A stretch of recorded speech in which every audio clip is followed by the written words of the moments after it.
So we are in Delhi celebrating the 90th birthday of His Holiness the 14th Dalai Lama, and with me is Professor Dr. Michael Zimmerman.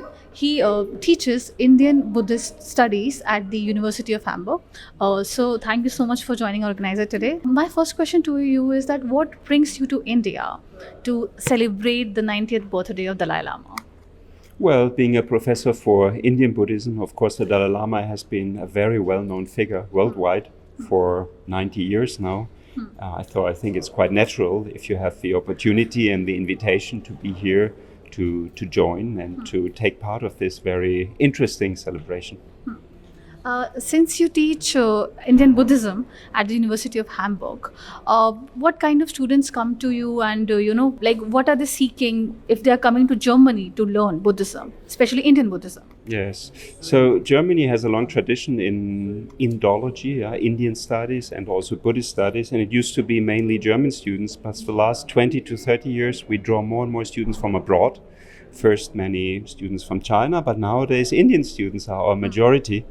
And it's quite interesting that Indian students would decide to come to Germany to study about their own culture, about their own tradition. I take it as something very positive, as something which shows that German studies of India has some good reputation in India as well. I think the reason they come to Germany is that Germany is considered a country with a long-standing tradition in serious academic studies, especially textual studies. And that's exactly our approach. Our approach is to say you can only understand Indian culture, Indian classical culture, and Buddhism is a part of Indian classical culture, if you go into the language. That means you will have to learn Sanskrit, and if you're interested in Buddhist studies, Pali, which is a Middle Indic language.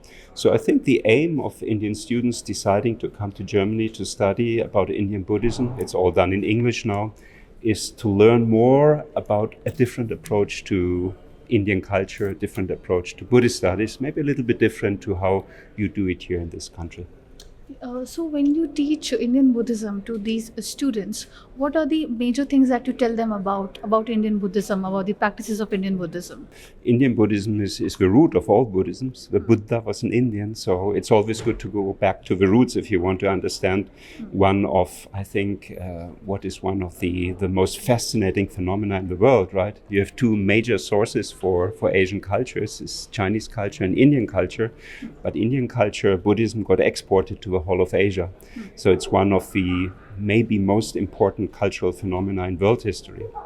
And as I said, we believe that it's only possible to really understand what the Buddha taught if you go into the language. So that is also the core element of our study program, namely to dive deeply into Sanskrit, to understand the structure of the language, to learn the vocabulary, to learn how the grammar worked, and then also to go into other manifestations of Indian languages, like, for instance, Pali, which is a language probably quite close to what the Buddha spoke. He probably spoke Magadhi, a language of the northeastern dialect. So this is what we try to teach our students, that Buddhism has to be considered as a historical phenomenon. It didn't fall from the sky, but it is embedded in the wider context of Indian culture. This is what is also my approach, to show any religion has its root in a particular cultural, historical milieu. In the case of Buddhism, it's probably 5th century, India, Northeast, Gangetic Plain, something which is associated with the region of Nepal. This is where Buddhism comes from, and Jainism, by the way, too. So when you teach Buddhism to these students, they must have told you, what attracts them towards Buddhism. Could you tell us about that? Yeah, that's a very interesting question. I'm not very sure if I know the reasons, because most of our students are Hindus. And, I think it's quite interesting that they want to learn about Buddhism. We have also Jain students, which would consider Buddhism a kind of sister religion, because there are many elements in Jainism and Buddhism which are similar.